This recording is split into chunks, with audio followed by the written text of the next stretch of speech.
എല്ലാവർക്കും നമസ്കാരം. പുതിയ വീഡിയോയിലേക്ക് സ്വാഗതം. ഏകദേശം 2 ആഴ്ചയായിട്ട് ഞാൻ വീഡിയോസും ചെയ്തിട്ടില്ല. തിരക്കായിരുന്നു. കുറേ പേര് മെസ്സേജൊക്കെ അയച്ചിട്ട് കുറേ അധികം കാര്യങ്ങൾ ചോദിക്കാറുണ്ടായിരുന്നു. അപ്പോൾ ഇന്ന് നമ്മളൊരു പുതിയൊരു വീഡിയോ ആയിട്ട് വന്നിരിക്കുകയാണ്. പാരീസിയൻ ലൈഫ്, പാരീസിലെ ലൈഫ് എങ്ങനെയുണ്ടെന്നുള്ള വീഡിയോ ആണിത്. നമ്മുടെ ഈ വീഡിയോയിൽ പാരീസിയൻ ലൈഫിനെ പറ്റിയിട്ടും പാരീസിയൻ സ്റ്റുഡൻറ് ലൈഫിനെ പറ്റിയിട്ടും പറയാൻ വേണ്ടിയിട്ട് എൻ്റെ കൂടെ കണ്ണൂരുകാരിയായിട്ടുള്ള സെസി ഉണ്ട്. സെസിയെ പറ്റി കൂടുതലായിട്ട് പറയാം. സെസി തന്നെ പറയണ്ട. ഞാനൊരു ബിസിനസ് സ്കൂളിൽ മാസ്റ്റേഴ്സ് ചെയ്തുകൊണ്ടിരിക്കും. അത്രയാണ്. ബാക്കിയുള്ള സെസിയുടെ ഇവിടുത്തെ പാരീസിയൻ ലൈഫും ഇവിടുത്തെ എക്സ്പീരിയൻസസും അതുപോലെ തന്നെ ഇവിടെയുള്ള ഇൻഫർമേഷനും കാര്യങ്ങളൊക്കെ സെസിയുടെ ചാനലിൽ സെസി വീഡിയോസ് ആയിട്ട് ഇടുന്നുണ്ടായിരിക്കും അല്ലേ? അതെ. ഉടനെ തന്നെ ഇടും. അതിനുള്ള മോട്ടിവേഷൻ കൊടുത്തോണ്ടിരിക്കുകയാണ് ഞാൻ. മോട്ടിവേഷൻ എന്നെ കോൺടാക്ട് ചെയ്യാം. സോ ഞങ്ങൾ ഇന്നൊരു ചെറിയൊരു വീഡിയോ എടുക്കാൻ പ്ലാൻ ചെയ്തിരിക്കുകയാണ്. അപ്പം ഞാൻ നേരത്തെ പറഞ്ഞതുപോലെയാണ് കുറേ അധികം നാളുകളായിട്ട് ചോദിക്കുന്നുണ്ട്. വീഡിയോസ് ഇട്ടിട്ട് കുറച്ച് നാളായി. സോ അതുകൊണ്ട് തന്നെ പാരീസിലെ നിലവിലത്തെ അവസ്ഥയും കാര്യങ്ങളും ചോദിക്കുന്നുണ്ട്. അപ്പോൾ ഞാൻ ഈ വീഡിയോസിലൂടെ എൻ്റെ പെർസ്പെക്റ്റീവ്സും കാര്യങ്ങളാണല്ലോ പറയാറുള്ളത്. സോ ഈ ഒരു വീഡിയോയിൽ സെസിയുടെ പെർസ്പെക്റ്റീവും, സെസി വന്നിട്ട് ഇപ്പോൾ ഏകദേശം 1 വർഷം ആവുന്നല്ലേ? 1 വർഷം ജനുവരിയിൽ വന്നു. 1 വർഷം ആവാൻ പോകുന്നു. ജനുവരി 2 മാസം കൂടെ കഴിഞ്ഞാൽ 1 വർഷമായി. ഞാൻ വന്നിട്ട് ഇപ്പം 2 വർഷവും 2 മാസവും ആയിരിക്കുകയാണ്. സോ ഞങ്ങളുടെ ഒരു പെർസ്പെക്റ്റീവും ഇവിടുത്തെ സ്റ്റുഡൻറ് ലൈഫിൻ്റെ കാര്യങ്ങളൊക്കെയാണ് ഈ ഒരു വീഡിയോയിൽ പറയാൻ പോകുന്നത്. സോ നമുക്ക് നേരെ വീഡിയോയിലേക്ക് പോവാം. സോ ഈ വീഡിയോയിൽ ആദ്യം പറയാൻ പോകുന്നത് എങ്ങനെയുണ്ട് പാരീസിയൻ ലൈഫ്? കൊള്ളാം. ലൈക്ക് എനിക്ക് തോന്നുന്നു ഡിപ്പെൻഡ്സ് അപ്പോൺ പീപ്പിൾ ആണെന്ന് തോന്നുന്നു ഓരോ കാര്യങ്ങളും. ലൈക്ക് ചിലവര് സ്കാമിൽ പെട്ട് വന്നവരുണ്ട്. സോ അവർക്ക് ഇഷ്ടപ്പെടണമെന്നില്ല. പിന്നെ ചിലവര് എങ്ങനെയും ഇവിടെ വന്ന് വെട്ടാൽ മതി എന്നുള്ളൊരിതിൽ അവർക്കും സ്ട്രഗിൾ ബേസ് ചെയ്തിട്ടാണെന്ന് ഓരോരുത്തർക്കും പാരീസ് ഇഷ്ടപ്പെടുന്നത്. ലൈക്ക് ചിലർ ഭയങ്കരമായിട്ട് സ്ട്രഗിൾ ചെയ്യുന്ന വിചാരിക്കും ഇവിടെ വരണ്ടായിരുന്നു അങ്ങനെ. പക്ഷെ എനിക്ക് വലിയ പ്രശ്നമായിട്ട് ഇത് തോന്നിയിട്ടില്ല. എനിക്കിഷ്ടമാണ്. ഞാൻ അത്യാവശ്യം നല്ല രീതിയിൽ സ്ട്രഗിൾ ചെയ്തിട്ടുള്ള ഒരാളാണ് ഇവിടെ. പക്ഷെ എനിക്കിഷ്ടമാണ്. ലൈക്ക് ഞാനായിട്ട് ചൂസ് ചെയ്ത് വന്നതാണ്. ലൈക്ക് എനിക്ക് ഫ്രാൻസാണ് ഇഷ്ടം. പാരീസിലോട്ടാണ് എനിക്ക് പോകേണ്ടത്. ഞാനായിട്ട് ഇഷ്ടപ്പെട്ട് ഞാനായിട്ട് പേപ്പർ വർക്ക്സ് ചെയ്ത് ഞാനായിട്ട് വന്നതുകൊണ്ട് ഞാൻ ഇതുവരെ എനിക്ക് എടുത്ത ഡിസിഷൻ എനിക്ക് റിഗ്രറ്റ് ഇല്ല. ആ സ്റ്റോറീസ് ഒന്നും സെസി നമ്മുടെ ഈ ചാനലിൽ പറയത്തില്ല. സെസിയുടെ സ്റ്റാർട്ടിങ് തന്നെ എനിക്ക് ഇവിടെ വരുന്നതിന് മുമ്പ് സെസി മെസ്സേജ് ഇട്ടിട്ടുണ്ടായിരുന്നു. പക്ഷെ അത് കഴിഞ്ഞതിന് ശേഷമുള്ള കാര്യങ്ങളൊക്കെ ഒരു എക്സാമ്പിൾ പറയുവാണെങ്കിൽ വീഡിയോസിലൊക്കെ പറയുന്നത് പോലെ തന്നെ വീഡിയോസ് കണ്ടും ഗൂഗിളിൽ നിന്നൊക്കെ ഇൻഫർമേഷൻ എടുത്തു ഞാൻ നല്ല രീതിയിൽ റിസർച്ച് ചെയ്തിട്ടാണ് വന്നത്. അല്ലാണ്ട് നമ്മളോട് പെട്ടെന്നൊരു ഇൻസ്റ്റിങ്ക്റ്റ് ആയിട്ടുള്ള ഒരു ഇതിൽ കയറി വന്നല്ല. ഞാൻ നല്ല രീതിയിൽ റിസർച്ച് ചെയ്ത് കോളേജസിനെ കുറിച്ചാണ്. ഞാൻ ആൽബിനെ ഞാൻ കോൺടാക്ട് ചെയ്തിട്ടുണ്ടായിരുന്നു. പിന്നെ ജോർജി ചേട്ടൻ വിളിച്ച് ഇങ്ങനെ സംസാരിച്ചിട്ടുണ്ടായിരുന്നു.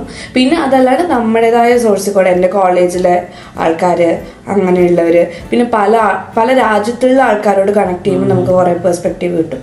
അങ്ങനെയൊക്കെ വന്നു ആ സ്റ്റോറീസ് ഒക്കെ. അതൊക്കെ വലിയൊരു സ്റ്റോറിയാണ് സെസിയുടെ. അതായത് കണ്ണൂരിൽ നിന്നല്ലേ കഴിഞ്ഞ വർഷം എപ്പോഴും സ്റ്റാർട്ട് ചെയ്ത് 2020 ഞാൻ എൻ്റെ അബ്രോഡ് സ്റ്റഡീസിന് പ്ലാൻ സ്റ്റാർട്ട് ചെയ്യുന്നത് എൻ്റെ +2 കഴിഞ്ഞപ്പോഴേ ഞാൻ അതൊക്കെ അവിടെ പറഞ്ഞാൽ മതി അല്ല സ്റ്റാർട്ട് ചെയ്തതാണ്.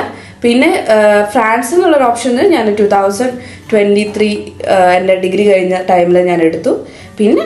പിന്നെ ഫ്രാൻസിന് വേണ്ടിയിട്ടുള്ള ഫ്രാൻസിൽ ഓക്കെ ആണോ, ഇവിടുത്തെ ഇപ്പം നമ്മുടെ ഇവിടെ പാരീസിൽ കുറേ കോളേജസ് ഉണ്ട്, നോമാൻഡിൽ കുറേ കോളേജസ് ഉണ്ട്, എവിടെ വേണം എന്നുള്ളൊരു ഇത് വേണമല്ലോ.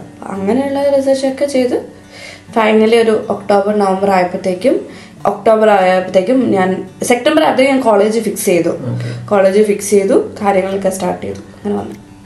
ഓക്കെ, ശരി. അത് പക്ഷെ ഒരു വലിയൊരു സ്റ്റോറിയാണ്. ഇവിടെ വന്നു കഴിഞ്ഞതിന് ശേഷവും കുറെ സ്ട്രഗിൾസ് ഉണ്ടായിട്ടുണ്ട്. എല്ലാവർക്കും സ്ട്രഗിൾസ് ഉണ്ടാകും. പക്ഷെ സെസിക്ക് കുറച്ച് എക്സ്ട്രാ ഓർഡിനറി സ്ട്രഗിൾസ് ഉണ്ടായിട്ടുണ്ട്. സെസിക്ക് മാത്രമല്ല കുറെ പേർക്ക് ഉണ്ടായിട്ടുണ്ട്. അതൊരു ഇൻസിഡന്റും കാര്യങ്ങളൊക്കെ ആയിരുന്നു. അതൊക്കെ സെസിയുടെ ചാനലിലൂടെ സെസി ഷെയർ ചെയ്യുന്നതായിരിക്കും. ഞാൻ ആദ്യം ചോദിച്ചത് പാരീസിയൻ ലൈഫ് എങ്ങനെയുണ്ടെന്ന്. പാരീസിയൻ ലൈഫിനെ പറ്റിയിട്ടാണ് ചോദിച്ചത്. അതായത് നമ്മൾ ഈ നമ്മുടെ പേരൻസും ഗ്രാൻഡ് പേരൻസും ഒക്കെ, എന്റെ ഗ്രാൻഡ് പേരൻസ് ഒക്കെ പറഞ്ഞിട്ട് അവർക്കും പാരീസ് അറിയാം. അവർക്ക് കാനഡ എന്റെ സിബ്ലിങ്സിന്റെ ഇടയിൽ നിന്ന് അബ്രോഡ് പഠിക്കാനായിട്ട് വരുന്നത്, യൂറോപ്പിലോട്ട് വരുന്നത് ഞാനാണ് ഫസ്റ്റ്. അപ്പൊ ലൈക്ക് ഈ നമ്മള് സഞ്ചാരത്തിലൊക്കെ കാണുന്ന പോലെ ഈഫിൾ ടവറും സിറ്റി ഓഫ് ലൈറ്റ് ആ ഒരു ഇതിൽ നിന്നൊക്കെ ഭയങ്കര എക്സൈറ്റഡ് ആയിരുന്നു ഞാൻ വരുന്നപ്പോൾ. ഇവിടെ വന്നു കഴിഞ്ഞപ്പോഴും കുഴപ്പമില്ല, എനിക്കിഷ്ടമാണ്, നന്നായിട്ടുണ്ട്. പിന്നെ ഇവിടുത്തെ ഒരു ലൈഫ് സ്റ്റൈലിൽ കൾച്ചറുമായിട്ട് കുറച്ചും കൂടെ മിങ്കിൾ ചെയ്ത് അങ്ങനെ ഒരു ഇതാണ്. പക്ഷെ നമ്മുടെ ലൈഫ് സ്റ്റൈൽ അങ്ങനെയല്ല.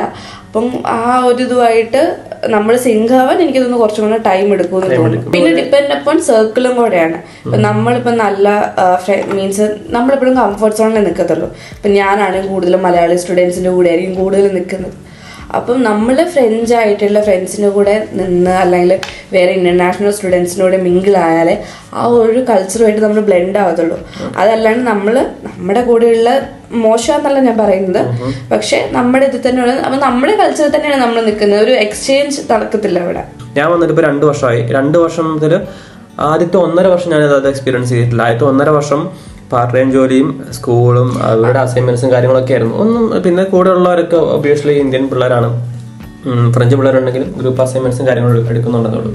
അത് കഴിഞ്ഞതിന് ശേഷം ഇപ്പം മെല്ലെ മെല്ലെ ആ ഒരു പണ്ട് ഈ സിനിമാസിലും ബുക്സിലും ഒക്കെ വായിച്ചതുപോലെ അല്ലെങ്കിൽ നമ്മുടെ നാട്ടിലുള്ള ആൾക്കാർ പറഞ്ഞതുപോലുള്ള പരീക്ഷ ലൈഫിലേക്ക് കയറിക്കൊണ്ടിരിക്കുന്നുണ്ട്. മെല്ലെ ചെറിയൊരു ജോലി ചെയ്യുന്നുണ്ട്, ലോൺ അടച്ചു പോകുന്നു, പിന്നെ ബാക്കി കുറച്ച് സേവിങ്സ് ഉണ്ട്, അതിൽ നമ്മൾ ഒരു പരീക്ഷ ലൈഫ് എൻജോയ് ചെയ്യുന്നു, ആൾക്കാരുടെ പോകുന്നു. എന്റെ കേസിൽ ആൽബി വന്ന പോലെ ആൽബി വന്നപ്പോൾ സ്റ്റുഡന്റ് ആയിരുന്നു, ഞാൻ വന്നിട്ടും സ്റ്റുഡൻ്റ് ആണ് ഇപ്പോൾ. അപ്പം മേ ബി അതിൻ്റെ ആകാം, മേ ബി കാരണം നമുക്ക് പാർട്ട് ടൈം ചെയ്യണം, കോളേജിൽ പോകണം, പിന്നെ കോളേജിൽ ലൈക്ക് നമുക്ക് അസൈൻമെൻറ്റ്സ് ഉണ്ട്, അതെല്ലാം നമ്മൾ പ്രോപ്പറായിട്ട് വെക്കണം. സോ ഈ ഒരു ഓട്ടത്തിന് പിന്നെ നമ്മൾ ഫാമിലി ആയിട്ട് കണക്ട് ചെയ്യണം. അതിൻ്റെ ഇടയ്ക്ക് എനിക്ക് തോന്നുന്നു ആ ഒരു ലൈഫിൽ നമുക്ക് ടൈം കിട്ടത്തില്ല. മേ ബി ഒരു കോളേജൊക്കെ കഴിഞ്ഞ് അല്ലാണ്ടൊരു വർക്കിന് കയറുമ്പോൾ നമ്മൾ കുറച്ചും കൂടെ ഇതിലോട്ട് ഇൻവോൾവ് ആവും തോന്നുന്നു. ഉറപ്പായിട്ടും. പിന്നെ എല്ലാത്തിനും ടൈം എടുക്കും. ബട്ട് വേറൊരു കാര്യമുള്ളത്, ഇതിപ്പം പരീക്ഷ ലൈഫ് എങ്ങനെയുണ്ടെന്ന് ചോദിക്കാനുള്ള കാര്യം വേറെ ഒന്നുമില്ല.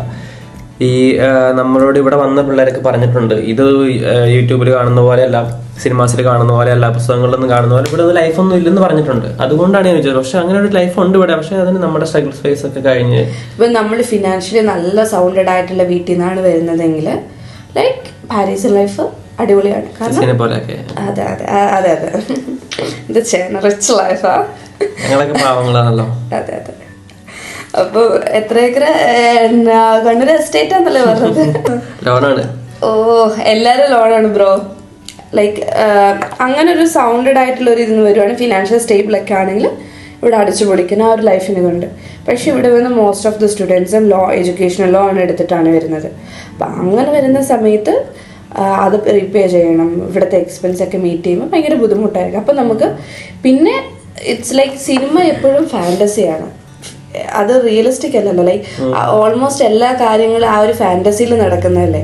റിയൽ ലൈഫിലോട്ട് വരുമ്പോൾ അതിൻ്റെതായ ചേഞ്ചസ് ഉണ്ടാകും, അത് അക്സെപ്റ്റ് ചെയ്യുക, അത്രയേ ഉള്ളൂ. ഫിസിക്ക് പ്രത്യേകിച്ച് എന്തിനു പറയാറുണ്ട്, കാരണം ഞാൻ എപ്പോഴും ഒരു ആൺകുട്ടിയുടെ ഒരു ഇതിൽ നിന്നിട്ടാണ് ഞാൻ പറയാറുള്ളത്.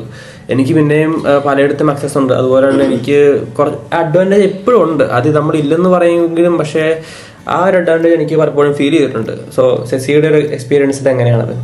ഒരു പെൺകുട്ടിയുടെ ലോണൊക്കെ എടുത്തു വന്നു, ഒരു കേരളത്തിൽ നിന്ന് വന്നൊരു പെൺകുട്ടി പാരീസ് പോലെ ഇത്രയും വലിയ ഇവിടെ വന്നു കഴിയുമ്പോൾ നമുക്ക് ഫസ്റ്റ് നമ്മുടെ മൈൻഡിലെ പേപ്പർ വർക്ക്സ് ഒക്കെ കഴിഞ്ഞ് കഴിഞ്ഞാൽ നമുക്ക് ജോബ് കിട്ടുക എന്നുള്ളതാണ് മെയിൻ.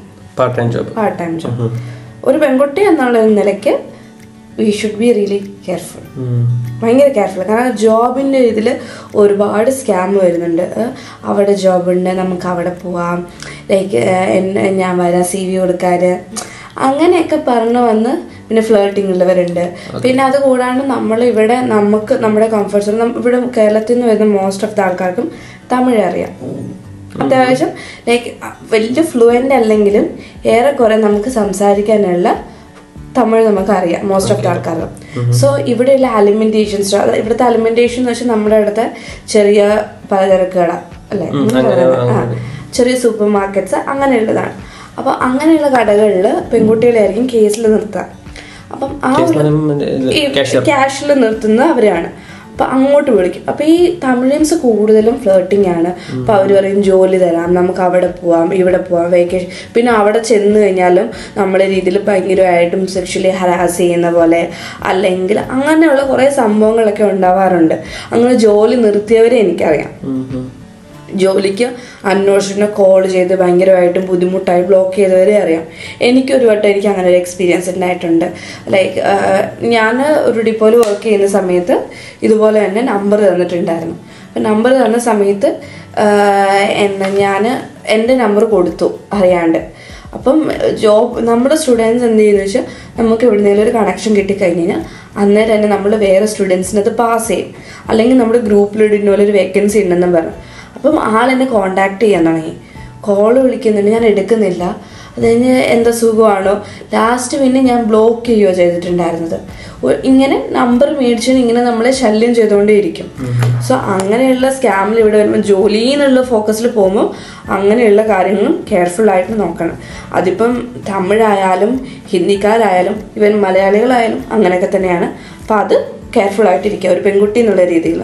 Okay okay. ഞാൻ ഇതുവരെ അങ്ങനെ പറഞ്ഞിട്ടുണ്ടെങ്കിലും ഇത്ര ഡീറ്റെയിൽഡ് ആയിട്ട് എങ്ങനെയൊക്കെയാണ് ഇതുണ്ടാവുമെന്ന് പറഞ്ഞിട്ടുണ്ടായില്ല. Thank you. സോ അത് ഉള്ളതാണ്. ഇത് എനിക്ക് എന്നോട് വേറെയും പെൺകുട്ടികൾ പറഞ്ഞിട്ടുണ്ട് ഇതുപോലത്തെ എക്സ്പീരിയൻസ് ഒക്കെ ഉണ്ടായിട്ടുണ്ട്. ലൈക്ക് ഫ്രഞ്ച് റെസ്റ്റോറൻറ്റ് കുറച്ചും കൂടെ നീറ്റാണ് ഇൻ ദ സെൻസ് ലൈക്ക് ഇങ്ങനെയുള്ള കാര്യങ്ങളിൽ. പക്ഷെ അതേ സമയത്ത് ഇന്ത്യൻസ് അല്ലെങ്കിൽ തമിഴ് ശ്രീലങ്കൻസ്, തമിഴ് എന്ന് പറഞ്ഞാൽ ശ്രീലങ്കൻസ് പിന്നെ ബംഗാളീസ് ഇങ്ങനെയുള്ളവരുടെ കടയിൽ അല്ലെങ്കിൽ ഇങ്ങനെയുള്ളവരുടെ ഏരിയയിൽ പോയി കഴിഞ്ഞാൽ ഭയങ്കര ബുദ്ധിമുട്ടായിരിക്കും. ലൈക്ക് നമുക്ക് ഒരു 100% ഒരു 80% ആൾക്കാരും ഇങ്ങനെ നമ്മൾ പറയുന്ന ചെറിയൊരു ഞരമ്പിനൊക്കെ ഒരു ഇഷ്യൂ ഉള്ള ആൾക്കാരായിരിക്കും. ബാക്കി ഒരു 20%. അപ്പം നമ്മൾ ഈ 20% ആൾക്കാരെ നമ്മൾ നോക്കുന്നത് ഓക്കെ ഈ 80%-ലുള്ള ആൾക്കാരെ പോലെ ആയിരിക്കും ഇവരും. ആ ഒരു നമുക്ക് പേടിയായിരിക്കും മോസ്റ്റ് ഓഫ് ദി ഇൻഡിസൻസ്. ലൈക്ക് എനിക്കും ഭയങ്കര പേടി തോന്നിയിട്ടുണ്ട്. ലൈക്ക് ജോലിൻ്റെ കാര്യത്തിൽ കൊണ്ട് അയ്യോ ഇനി ഇങ്ങനെയാവോ. പക്ഷെ നമുക്കൊക്കെ ഇങ്ങനെ ഒരു ഇത് വന്നു കഴിഞ്ഞാൽ ഭയങ്കര ഒരു ട്രോമാറ്റിക് ആയി പോകും. അപ്പം നമ്മളായിട്ട് എന്തിനാ അപ്പം നമ്മൾ മാക്സിമം മെഗ്ഡിയിൽ കൊടുക്കാൻ നോക്കും. മെഗ്ഡിയിൽ കൊടുത്ത് പക്ഷെ കിട്ടാൻ ഭയങ്കര കുറവാണ്. അത്ര എളുപ്പമല്ല മെഗ്ഡിയിൽ കിട്ടുന്നത്. മെഗ്ഡി, ഫൈവ് ഗൈസ് അല്ലെങ്കിൽ ബർഗർ കിങ്സ് അവിടെയൊക്കെ കിട്ടാൻ കുറച്ച് പാടാണ്. പക്ഷെ ഇങ്ങനെയുള്ളത് ആക്സസ് ചെയ്യുമ്പോൾ ഇങ്ങനെയുള്ള കുറേ പ്രശ്നങ്ങളും ഉണ്ട്. കിട്ടാൻ പാടുള്ളത് പിന്നെ സാലറിയും കുറവായിരിക്കും കേട്ടോ. സാലറി ഭയങ്കര കമ്മിയായിരിക്കും. ലൈക്ക് നമ്മളിപ്പോൾ മെഗ്ഡിയിലൊക്കെ ഒരു അവർ വർക്ക് ചെയ്യുകയാണെങ്കിൽ നമുക്ക് ഒരു 9 അല്ലെങ്കിൽ 10 ഉണ്ടെങ്കിൽ ഇവിടെ ഒരു അവർ ചിലപ്പോൾ €5 അല്ലെങ്കിൽ €3.5 €4 ഒക്കെ ഉണ്ടാകത്തുള്ളൂ. ഭയങ്കര ശോകം. പക്ഷെ വർക്ക് നല്ല അവറുണ്ട്. നമ്മൾ രാവിലെ തൊട്ട് ഞാൻ ഡിപ്പോയിൽ കയറുന്ന സമയത്ത് 8:30 തൊട്ട് ഞാൻ 10:30 ആകുമ്പോൾ ഇറങ്ങിയ ടൈമുണ്ട്. 10-11 മണിയാകുമ്പോൾ ഇറങ്ങിയ ടൈമുണ്ട്. സോ അത്ര നമ്മൾ നിന്നാലും ഒന്നെങ്കിൽ നമുക്ക് പെർ ഡേ ഒരു ഇത്ര വേജ് തരും, അല്ലെങ്കിൽ ഒരു പെർ അവർ €5 അല്ലെങ്കിൽ €3 €4 ഒക്കെ തരുന്നത്. €2.5 കൊടുത്ത് €2.5 കൊടുത്ത് വർക്ക് ചെയ്തിട്ടുള്ള ആൾക്കാരുണ്ട്.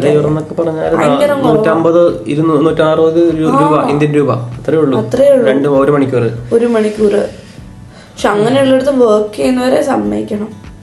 അത് വർക്ക് ചെയ്യുന്നത് ഒരു പരിധി കഴിഞ്ഞാൽ നമുക്ക് ഒന്നും കിട്ടാതെ വരുമ്പം ലോൺ അടയ്ക്കുന്നത് പിന്നെ വിൻഡോയില് വർക്ക് കിട്ടാൻ ഭയങ്കര പാടാണ്. റെന്റ് അടയ്ക്കണം, അതൊക്കെ എക്സ്പെൻസ് മീറ്റ് ചെയ്യണം. അതൊക്കെ ഓർത്തിട്ട് പെട്ടെന്ന് കയറുന്നവരാണ്. പിന്നെ ഇതുപോലുള്ള ഇൻഫർമേഷനൊക്കെ എല്ലാ വീഡിയോസിലും പറയാറുണ്ട്. ഇതൊക്കെ പറഞ്ഞു കൊടുക്കാറുണ്ട്, എക്സ്പ്ലെയിൻ ചെയ്യാറുണ്ട്. വരുന്നൊരു മെസ്സേജ് അയക്കുമ്പോൾ അത് പറയാറുണ്ട്. പിന്നെ അറ്റ് ദി എൻഡ് വന്നു കഴിഞ്ഞതിന് ശേഷം നാട്ടിലത്തെ അവസ്ഥ അറിയാലോ. അല്ല, നാട്ടിൽ നിന്ന് കയറുമ്പോൾ എല്ലാം ഇവിടെ ഭയങ്കര കളർഫുൾ ആകും. മോസ്റ്റ് ഓഫ് ദ ആൾക്കാരും പറയുന്നതും കേട്ടിട്ട് ഭയങ്കര കളർഫുൾ ആയിരിക്കും. പക്ഷെ ഇവിടെ അങ്ങനെ അത് ഇവിടെയെന്നല്ല, നമ്മൾ ഏത് കൺട്രിയിൽ പോയി കഴിഞ്ഞാലും കളർഫുൾ അല്ല. നമ്മൾ നാട്ടിൽ നിന്ന് കാണുന്ന ആ ഒരു ഇതൊന്നും ഇവിടെ ഒന്നും ഉണ്ടാകത്തില്ല. ഇപ്പോൾ UK പോയി എൻ്റെ ഫ്രണ്ട്സ് UK-ലിരിക്കുന്നവർ എൻ്റെ ചേച്ചിയൊക്കെ പറയാറുണ്ട് ഇടയ്ക്ക്, ഇങ്ങോട്ട് പോകണ്ടായിരുന്നു, ലാംഗ്വേജിന്റെ ബാരിയർ ഉണ്ട്, UK-ക്ക് എല്ലാം പോയാൽ മതി, അറ്റ്ലീസ്റ്റ് ലാംഗ്വേജെങ്കിലും ബെറ്റർ ആയിരുന്നില്ലേ. എന്റെ സിസ്റ്റർ, എന്റെ സിബ്ലിംഗ് പറയാറുണ്ട്. അല്ല, എന്റെ ചേച്ചി വർക്ക് ചെയ്യുന്നത് ദുബായിലാണ്. ചേച്ചി എന്നെ കോൾ ചെയ്ത് ഇവിടുത്തെ എന്തെങ്കിലും സ്ട്രഗ്ലിംഗ് ഒക്കെ ഞാനിങ്ങനെ ഷെയർ ചെയ്യുന്ന സമയത്ത് ചേച്ചി എന്നോട് പറയാറുണ്ട്, എന്നാ UK-യോ അങ്ങനെ എന്തെങ്കിലും നോക്കായിരുന്നു ഇങ്ങോട്ട്. കാരണം ലാംഗ്വേജിന്റെ ഒരു വലിയ ബാരിയർ ഉണ്ടല്ലോ. ലാംഗ്വേജ് അങ്ങോട്ട് നോക്കുക, ഇത്രയും ബുദ്ധിമുട്ടുണ്ട്. പക്ഷെ UK-യിലുള്ള എൻ്റെ ഫ്രണ്ട്സിനെ കോണ്ടാക്ട് ചെയ്യുമ്പോൾ അവർ പറയാറുണ്ട്, എടാ ഭയങ്കര സ്ട്രഗ്ലിംഗ് ആടാ ജോബ്. അപ്പം നമ്മളോർക്ക് ഓക്കെ, ഇവിടെയാണെങ്കിൽ നമുക്കൊരു തമിഴ് റെസ്റ്റോറൻറ്റ് അല്ലെങ്കിൽ തമിഴ് അലിമെൻറ്റേഷൻ അല്ലെങ്കിൽ വർക്ക് കിട്ടും, അവിടെ വർക്കേ ഇല്ല. സോ എൻ്റെ ഫ്രണ്ടൊക്കെ ഫുൾ ഡേ അവൾ ട്രാവൽ ചെയ്ത് കഴിഞ്ഞാലും അവൾക്കൊരു 4 മണിക്കൂറൊക്കെ വർക്ക് ഉണ്ടാവുള്ളൂ. ആ 4 മണിക്കൂറിന് വേണ്ടി അവളൊരു ഹോൾ ഡേ സ്പെൻഡ് ചെയ്യണം. UK എന്ന് പറയുന്നത് അവിടെ കംപ്ലീറ്റ്ലി ബിസിനസ് ആണ്, എഡ്യൂക്കേഷൻ കംപ്ലീറ്റ്ലി ബിസിനസ്. ഇവിടെ അങ്ങനെയല്ല. ലണ്ടനിൽ ഓക്കെ, ലണ്ടനിൽ പിന്നെയും കെയർ ഹോംസും കാര്യങ്ങളൊക്കെ ഉണ്ട്, അവിടെ പിന്നെയും കിട്ടും. ലണ്ടൻ കഴിഞ്ഞ് കഴിഞ്ഞാൽ ഭയങ്കര പാടാണ്. അപ്പൊ അവിടെ എന്നൊക്കെ പറയുന്നത് കംപ്ലീറ്റ്ലി ബിസിനസ്, നമ്മൾ മണി പർപ്പസിന് വേണ്ടി മാത്രം പോകുന്നതാണ്. ഇവിടെ വന്നു കഴിഞ്ഞാൽ ഇവിടെ നമ്മളിപ്പോൾ പറയാത്തൊരു കാര്യം, ഇവിടെ പഠിക്കാൻ വേണ്ടി വന്നിട്ട് ഇന്റേൺഷിപ്പ് കിട്ടുന്ന ആൾക്കാരുണ്ട്. ഞാൻ കേട്ടിട്ടില്ല, വളരെ കുറച്ച് പേര് മാത്രമേ UK-യിൽ പഠിക്കാൻ പോയി ഇന്റേൺഷിപ്പ് ഒക്കെ ചെയ്ത് ജോലി മേടിച്ചിട്ടുള്ളൂ. പക്ഷെ ഇവിടെ അങ്ങനെയല്ല. ഇവിടെ വന്നു കഴിയുമ്പോൾ ഓട്ടോമാറ്റിക്കലി നമ്മൾ ഇവിടുത്തെ എഡ്യൂക്കേഷൻ ലൈഫ് അങ്ങനെയാണ്. എന്റെ കോളേജൊക്കെ പേ കുറവാണ്, പക്ഷെ അവര് ഞങ്ങൾക്ക് മാൻഡേറ്ററി ആണ് ഇന്റേൺഷിപ്പ്. അവർ മാൾട്ടയിൽ ഇന്റേൺഷിപ്പ് പ്രൊവൈഡ് ചെയ്യുന്നുണ്ട്. എനിക്ക് ഹേർട്ടായി. ഇനി പാരീസിൽ പെട്ടെന്ന് പോകാൻ പറ്റും അങ്ങനെ വിചാരിച്ചുകൊണ്ട് വന്നു കഴിഞ്ഞാൽ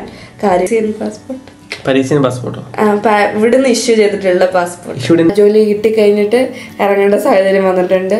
അത് കഴിഞ്ഞ്